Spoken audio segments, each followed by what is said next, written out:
વલસાડના national highway number 48 Parnera પાસે શેમ્પૂનું પાણી ભરીને જઈ રહેલું કન્ટેનર આગળ ચાલી રહેલી કારને બચાવવા જતા પલટી માર્યું।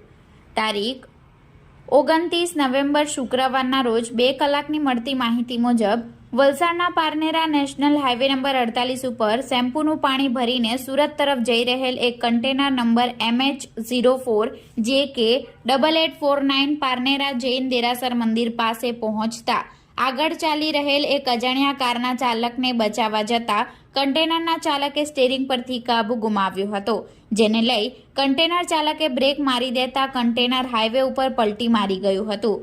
જોકે ઘટના બનતા તાત્કાલિક આસપાસના રાહદારીઓ અને સ્થાનિકોએ પોલીસને જાણ કરી હતી। કોલ મળતાની સાથે જ પોલીસ તાત્કાલિક ઘટના સ્થળે પહોંચી કન્ટેનરમાં જ્વલનશીલ પદાર્થ હોવાથી લઈ ઘટનાની જાણ ફાયર વિભાગને કરવામાં આવી હતી।